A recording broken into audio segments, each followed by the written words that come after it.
ಮಂಜಿನಿಂದ ಆವೃತವಾಗಿದ್ದ ಆ ಪಟ್ಟಣ ಯಾವಾಗಲೂ ಶಾಂತವಾಗಿರುತ್ತಿತ್ತು.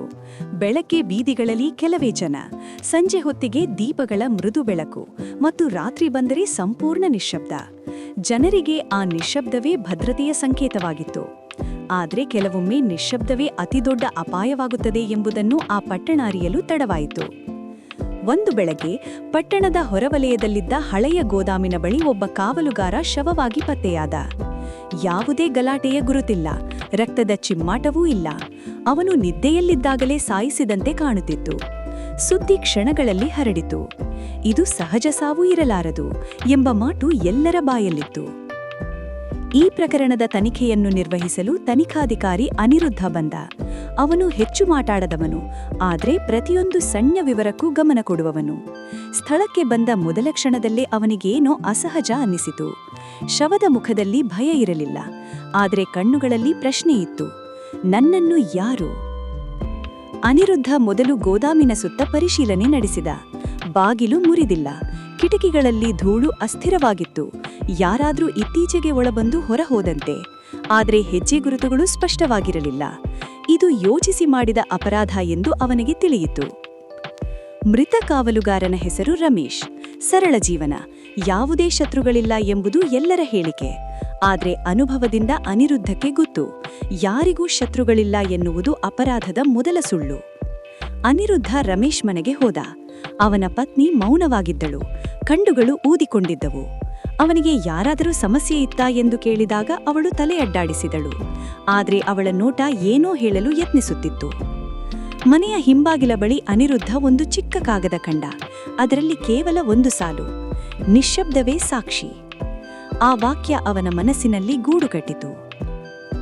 ಮರುದಿನ ಪಟ್ಟಣದ ಮಧ್ಯಭಾಗದಲ್ಲಿದ್ದ ಒಬ್ಬ ಲೆಕ್ಕ ಪರಿಶೋಧಕ ಅಚಾನಕ್ ಕಾಣೆಯಾಗಿದ್ದಾನೆ ಎಂಬ ಸುದ್ದಿ ಬಂತು. ಅವನ ಹೆಸರು ಸುರೇಶ್. ಕೊನೆಯದಾಗಿ ಅವನನ್ನು ನೋಡಿದ್ದು ಗೋದಾಮಿನ ಬಳಿಯೇ. ಎರಡು ಘಟನೆಗಳ ನಡುವೆ ಸಂಪರ್ಕ ಇದೆ ಎಂಬುದು ಈಗ ಸ್ಪಷ್ಟವಾಗಿತ್ತು. ಅನಿರುದ್ಧ ಸುರೇಶ್ ಕಚೇರಿಗೆ ಹೋದ. ಅಲ್ಲಿ ಎಲ್ಲವೂ ಸರಿಯಾಗಿತ್ತು, ಆದರೆ ಕಂಪ್ಯೂಟರಿನ ಕೆಲವು ಕಡತಗಳು ಅಳಿಸಲ್ಪಟ್ಟಿದ್ದವು. ಯಾರೋ ಉದ್ದೇಶಪೂರ್ವಕವಾಗಿ ಮಾಹಿತಿಯನ್ನು ನಾಶ ಮಾಡಿದ್ದರು. ಡೆಸ್ಕಿನ ಕೆಳಗೆ ಅವನಿಗೆ ಮತ್ತೊಂದು ಸುಳಿವು ಸಿಕ್ಕಿತು. ಅದೇ ವಾಕ್ಯ: ನಿಶ್ಶಬ್ದವೇ ಸಾಕ್ಷಿ. ಇದು ಕೇವಲ ಎಚ್ಚರಿಕೆಯಲ್ಲ, ಇದು ಸಂದೇಶ.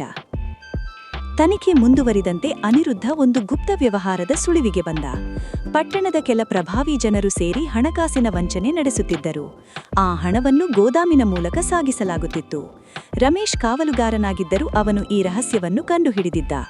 ಸುರೇಶ್ ಲೆಕ್ಕ ಪರಿಶೋಧಕನಾಗಿದ್ದರಿಂದ ದಾಖಲೆಗಳು ಅವನ ಬಳಿಯಿದ್ದವು. ಆದರೆ ಈ ರಹಸ್ಯದ ಹೃದಯದಲ್ಲಿದ್ದವನು ಇನ್ನೊಬ್ಬ: ಮೋಹನ್, ಪಟ್ಟಣದ ಗೌರವಾನ್ವಿತ ವ್ಯಾಪಾರಿ. ಎಲ್ಲರೂ ಅವನನ್ನು ದಾನಿ ಎಂದು ಕರೆಯುತ್ತಿದ್ದರು, ಆದರೆ ಅವನ ಮುಖದ ಹಿಂದೆ ಅಪರಾಧದ ನೆರಳು ಅಡಗಿತ್ತು. ಅನಿರುದ್ಧ ಮೋಹನ್ ಜೊತೆ ಮಾತನಾಡಿದಾಗ ಅವನು ತುಂಬಾ ಶಾಂತವಾಗಿದ್ದ. ನಾನು ಅಪರಾಧ ಮಾಡಿದ್ದರೆ ಪಟ್ಟಣವೇ ನನ್ನ ವಿರುದ್ಧ ಇರುತ್ತಿತ್ತು ಎಂದು ನಗುತ್ತಾ ಹೇಳಿದ. ಆ ನಗುವಿನಲ್ಲೇ ಅನಿರುದ್ಧಕ್ಕೆ ಅನುಮಾನ ಹುಟ್ಟಿತು. ಅಪರಾಧಿಗಳು ಸಾಮಾನ್ಯವಾಗಿ ಅತಿಯಾಗಿ ಶಾಂತವಾಗಿರುತ್ತಾರೆ. ಅನಿರುದ್ಧ ಗುಪ್ತವಾಗಿ ತನಿಖೆ ನಡೆಸಿ ಅಳಿಸಲ್ಪಟ್ಟ ಕಡತಗಳ ಬ್ಯಾಕಪ್ ಪತ್ತೆ ಹಚ್ಚಿದ. ಅದರಲ್ಲಿ ಹಣದ ಹರಿವು, ಸುಳ್ಳು ಖಾತೆಗಳು ಮತ್ತು ಮೋಹನ್ ಸಹಿ ಇತ್ತು.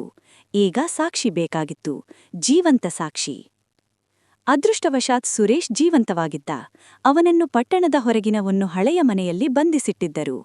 ಅನಿರುದ್ಧ ತಂಡದೊಂದಿಗೆ ಅಲ್ಲಿ ದಾಳಿ ಮಾಡಿ ಅವನನ್ನು ರಕ್ಷಿಸಿದ. ಸುರೇಶ್ ಎಲ್ಲವನ್ನೂ ಒಪ್ಪಿಕೊಂಡ. ನಾನು ಸತ್ಯವನ್ನು ಹೊರಗೆ ಹೇಳಬೇಕೆಂದಿದ್ದೆ, ಆದರೆ ಅವರು ನನ್ನನ್ನು ಬೆದರಿಸಿದರು. ರಮೇಶ್ ಕೊಲೆಯಾದಾಗ ನನಗೆ ಗೊತ್ತಾಯಿತು, ಮುಂದಿನದು ನಂದು. ಮೋಹನ್ ಬಂಧಿತನಾದ. ಪಟ್ಟಣದ ನಿಶ್ಶಬ್ದ ಮುರಿಯಿತು. ಜನರಿಗೆ ತಿಳಿಯಿತು, ಶಾಂತಿಯ ಮುಖವಾಡದ ಹಿಂದೆ ಅಪರಾಧ ಹೇಗೆ ಅಡಗಿರುತ್ತದೆ ಎಂದು. ಅನಿರುದ್ಧ ಪಟ್ಟಣವನ್ನು ಬಿಟ್ಟು ಹೊರಟಾಗ ಗೋದಾಮಿನ ಬಳಿ ನಿಂತು ಒಂದು ಕ್ಷಣ ಯೋಚಿಸಿದ.